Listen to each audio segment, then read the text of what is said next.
فرمایا تمہارے دنوں میں سب سے بہترین دن جمعہ کا دن ہے، اس لیے اس دن مجھ پہ کثرت سے درود پڑھا کرو۔ فَإِنَّ صَلَاتَكُمْ مَعْرُوضَةٌ عَلَيَّ، اس لیے کہ تمہارا درود مجھ تک پہنچایا جاتا ہے۔ صحابی نے پوچھا یا رسول اللہ کیف تعرض علیک صلاتنا وقد ارمت، ہمارا درود آپ تک کیسے پہنچایا جائے گا جبکہ آپ جب دنیا سے جائیں گے، قبر میں جسم آپ کا ختم ہو جائے گا، تو ہمارا درود آپ تک کیسے پہنچے گا؟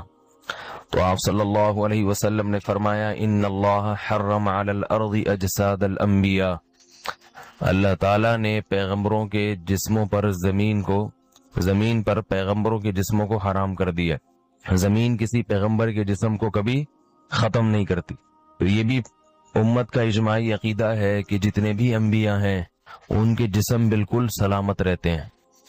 شہداء میں تو یہ بہت زیادہ مشاہدہ ہوتا ہے، بہت سارے شہداء کے جسم سلامت رہتے ہیں۔ تو ایک اور حدیث میں آپ صلی اللہ علیہ وسلم نے فرمایا من صلی علی صلاة صلی اللہ بہا عشرہ، جس نے مجھ پر ایک دفعہ درود بھیجا۔ درود کہتے ہیں نبی صلی اللہ علیہ وسلم کے لیے اللہ تعالیٰ سے خصوصی رحمت کی دعا کرنا۔ ایک ہوتا ہے عام دعا، کسی کے لیے بھی رحمت، صلات کہتے ہیں خصوصی رحمت جو اللہ اپنے خاص بندوں پہ کرتا ہے۔ اس لیے صلات کا جو لفظ ہے نا، یہ درود اور صلات یہ پیغمبر کے علاوہ کسی کے لیے جائز نہیں ہے، کیونکہ یہ صلات خاص کس کے خاصہ ہے؟ یہ پیغمبروں کا۔ اس لیے ہم اللہم صلی علی محمد تو کہہ سکتے ہیں، لیکن یوں نہیں کہہ سکتے اللہم صلی علی فلان۔ تو وہ صلی جو ہے نا، صلات یہ خاص قسم کی رحمتیں ہوتی ہیں جو اللہ پیغمبروں پر بھیجتے ہیں۔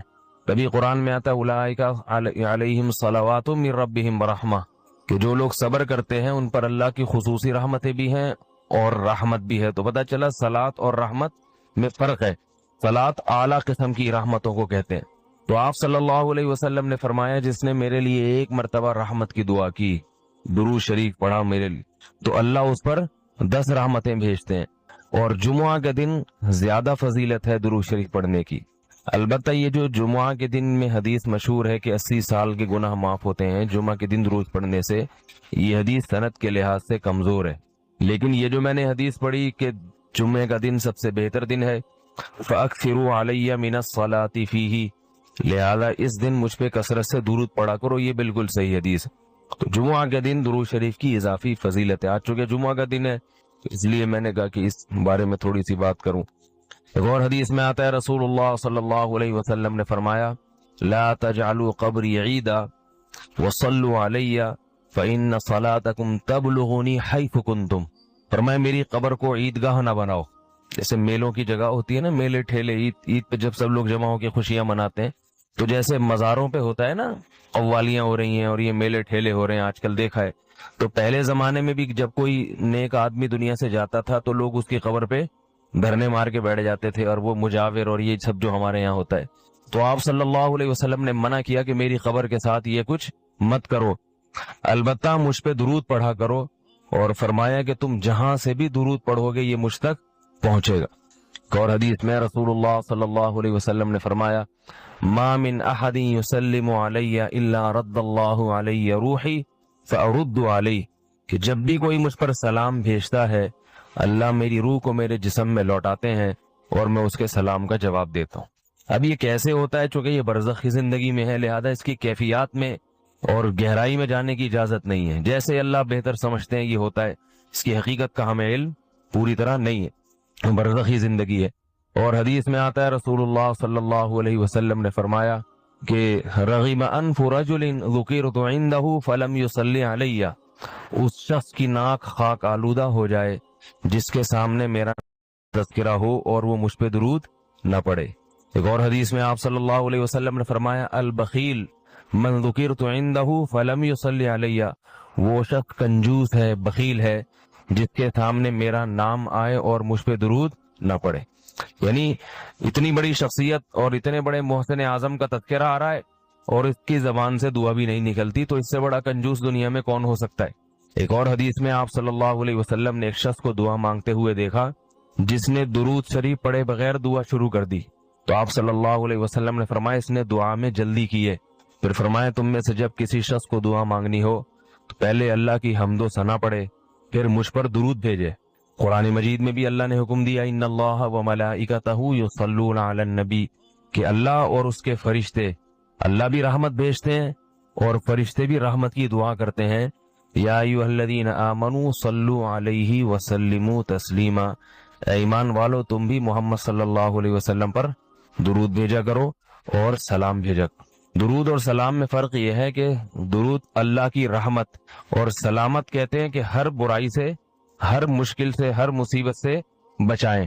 تو کمال جبھی ہوتا ہے جب اللہ ہر شر سے بچا لیں اور اضافی رحمتیں بھی بھیجیں۔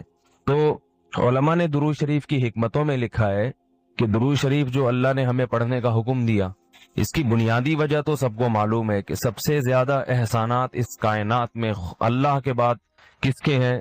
محمد صلی اللہ علیہ وسلم۔ ہمارے شیخ حضرت مفتی رشید احمد صاحب کسی ایک ٹاپک کو لے کے بیان شروع کرتے تھے بعض دفعہ، جیسے غیبت کے خلاف بیان کرنا ہے یا حسد کے خلاف بیان کرنا ہے، درمیان میں کہیں اللہ کی محبت کا ذرا سا تذکرہ آ جاتا نا تو ان کا پورا ٹاپک ہی چینج ہو جاتا تھا۔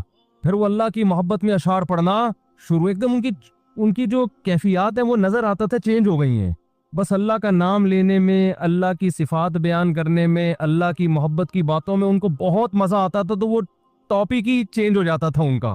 اس وقت یہ شعر پڑھتے تھے کہ ہماری منزل تو کچھ اور تھی جو بیان ہم لے کے چلے تھے، لیکن دل ہمیں کہیں اور لے گیا۔ ہمارے حضرت کے بھی عجیب ہی حالات تھے، بیان سے پہلے نا اتنی لمبی دعا کرتے تھے کہ ہم کہتے تھے، کیونکہ عصر سے مغرب تک بیان کا ٹائم ہوتا تھا، دور دور سے لوگ آتے تھے۔ ہمارے حضرت کا معمول نہیں تھا ہاتھ اٹھا کے دعا مانگنے کا، جب بھی کوئی دعا کا کہتا ہاتھ اٹھائے بغیر ہی اس کے لیے دعا کر دیتے تھے۔ اب ہمیں بھی چونکہ حضرت سے محبت ہے نا، تو ہمیں بھی دل ہمارا کہیں اور لے کے جا رہا ہے، جو اصل بیان کا ہدف تھا اس سے دل نے ہمیں کیا کر دیا ہے، ہٹا دیا ہے۔ تو وہ کیا کرتے تھے، عصر سے مغرب ٹائم ہے، دور دور سے لوگ بیان سننے آئے ہیں، تو بیان سے پہلے وہ دعا کرتے تھے ہاتھ اٹھا کے۔ وہ دعا بعض دفعہ اتنی لمبی ہو جاتی تھی، انفرادی دعا ہوتی تھی، اجتماعی نہیں، خود ہی اپنی دعا مانگ رہے ہوتے تھے۔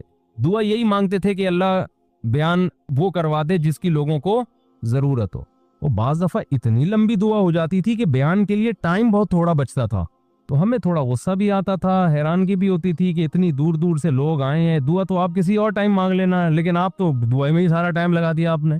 تو حضرت کہتے تھے کہ میں ہاتھ اٹھا کے جب دعا مانگتا ہوں نا، اللہ کے سامنے ہاتھ اٹھاتا ہوں تو کسی اور ہی دنیا میں پہنچ جاتا۔ بس پھر وہ اسی میں حضرت کو اتنا مزہ آتا تھا کہ بیان گیا تیل لینے بیان کیا ایسی کی تیسی، آئے ہمیں تو اب اللہ سے جب مانگنا شروع کیا ہے تو اس میں، لیکن وہ پھر تھوڑی دیر کا بیان ہوتا تھا، حالانکہ نہ کوئی اس میں زمین آسمان کے قلابے ملائے جاتے تھے، نہ کوئی خطابت کے جوہر، سیدھے سادے بیانات ہوتے تھے، لیکن ان بیانات نے ایسی لوگوں کی زندگیوں کو چینج کیا ہے۔ آج لفاظی بہت ہے، درد دل مارکیٹ سے شارٹ ہے، درد دل نہیں ہے۔ تو ان کی دعا دیکھ کے نا، اتنی لمبی دعا کے بعد بیان شروع ہوتا تھا، پھر اس دعا کے آثار ان کے بیان میں جھلک رہے ہوتے تھے۔ تو وہ جب کوئی ٹاپک لے کے چلتے، درمیان میں کہیں اللہ کی محبت کی بات آ گئی نا، تو ان کا پورا بیان چینج ہو جاتا تھا۔ وہ پھر اللہ کی محبت میں اشعار بہت یاد تھے ہمارے حضرت کو، اتنے اشعار یاد تھے کہ ایک دفعہ کسی نے ان کو کیسٹ دی کہ آپ کو جتنے اشعار یاد ہیں نا اس کیسٹ میں ریکارڈ کر دیں۔ میرے خیال ہے 1.5 گھنٹے کی وہ کیسٹ تھی۔ تو حضرت شاعری کرتے کرتے کیسٹ پلٹ دی، کرتے کیسٹ ختم ہو گئی، مگر حضرت کے اشعار ختم نہیں ہوئے، اور وہ سارے اللہ کی محبت میں اشعار پڑھتے تھے۔ تو اس وقت حضرت یہ شعر پڑھا کرتے تھے کہ جب اللہ کی محبت پہ بات شروع ہو جاتی تھی نا، تو پھر کہتے تھے کہ کچھ نہ رستے کا پتہ ہم کو نہ منزل کی خبر، یعنی بیان میں تو اب ہمارا منزل پتہ ہی نہیں، ہم کیا ٹاپک لے کے چلے تھے، جا رہے ہیں جس طرف ہم کو لیے جاتا ہے دل، اب تو دل نے ہم سے جو کہلوا دی اب تو ہم وہی کہیں گے۔ لیکن وہ تو اللہ کی محبت میں تھا نا، وہ تو وہاں تو ٹاپک سے ہٹ جانا ہی ٹاپک تھا۔ حضرت مفتی تقی عثمانی صاحب دامت برکاتہم کا شعر ہے نا کہ یہاں تو عین منزل ہے، وہ کیا ہے یار، تھکن سے چور ہو جانا۔ اللہ کی محبت کی جو راستہ ہے نا، اللہ کی محبت میں آپ جو راستہ طے کرتے ہو اللہ کو پار کرنے کے لیے، اللہ کو پانے کے لیے، اللہ کو حاصل کرنے کے لیے آپ جو راستہ طے کرتے ہو نا، اس طے کرنے میں تھک جانا یہی منزل ہے عاشق کے لیے۔ دیکھو آپ جب کسی ہدف پہ چلتے ہو، راستے میں تھک گئے آپ، تو منزل تک پہنچنا مشکل ہو گیا نا, تو وہ آپ کا سفر کیا ہو گیا, ضائع. لیکن حضرت مفتی تقی عثمانی صاحب رحمہ اللہ نے بڑا پیارا شعر کہا کہ اللہ کی راہ میں اللہ کو پانے کے لیے تھک جانا ہی منزل ہے. اللہ یہی چاہتے ہیں کہ تھک جاؤ بس, تم اس تھکاوٹ سے ہی میں ملوں گا. کیا کریں, وہ ذوق ہی نہیں ہے. ابھی میں کرکٹ کی باتیں شروع کر دوں, ابھی میں عمران خان پہ وہ سیاسی تبصرے شروع کر دوں, شادیوں کی باتیں شروع کر دوں, بہت مزہ آئے گا ایک دم. اچھا, جس کی زیادہ شادیاں ہوتی ہیں نا, اس کو اللہ کی محبت کی باتیں بہت جلدی سمجھ میں آتی ہیں, کیونکہ دکھی دل ہوتا ہے نا, ٹوٹا ہوا دل, اجڑا ہوا. وہ کہتے ہیں مجھ سے اللہ کی محبت ہی کی باتیں کیا کرو, عورتوں کی باتیں مجھ سے, یہ کنواروں کے شوق ہیں کہ اللہ کی محبت کے بجائے خواتین کی باتیں کرو, شادیوں کی باتیں. لیکن جب ہو جاتی ہے نا 2-3, تو پھر آدمی کہتا ہے یار اللہ کی محبت کی باتوں میں اللہ نے بڑا مزہ رکھا ہے. یہ بھی ایک فائدہ ہے.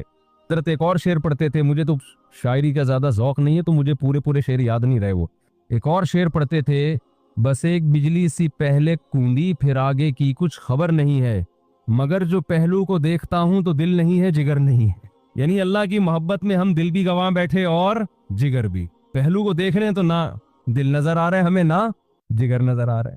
تو محبت کے اصول تو کچھ اور ہوتے ہیں نا, اس میں تھوڑی انسان پابند ہوتا ہے.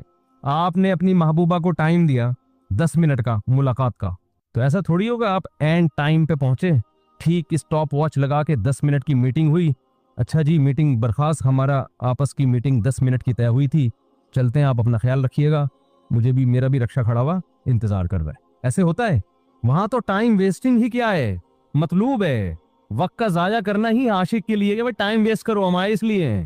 ہاں کوئی بزنس کی میٹنگ ہو رہی ہے یا کوئی اور کوئی کسی کو, اس میں آدمی ٹائم دیکھتا ہے, بھائی 10 منٹ 15 منٹ ہو گئے, بس اب جاؤ یار, اپنا دماغ کیوں کھا رہے ہو ہمارا.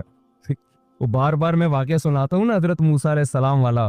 موسیٰ علیہ السلام کی جب اللہ سے کلام ہوا, اس واقعے سے میں ایک سبق دلاؤں گا آپ کو. بہت سے لوگ کہتے ہیں ہم جب ذکر کرتے ہیں تو ذکر میں مزہ نہیں آتا. حدیث میں آتا ہے نا 100 دفعہ صبح لا الہ الا اللہ وحدہ لا شریک لہ لہ الملک ولہ الحمد یحیی و یمیت وہو حی لا یموت. کیسا مزیدار کلمہ ہے, کیسا مزیدار کلمہ. یہ چائے بڑی خاندانی چیز ہے یار. آپ کو ایک بات بتاؤں, جب آدمی 24 گھنٹے چائے نہ پیے نا, پھر چائے پی کے بیان کرے تو عجیب ہی لطف آتا ہے اس میں.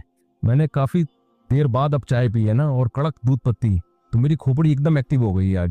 تو سوچو سٹے میں کیا ہوگا.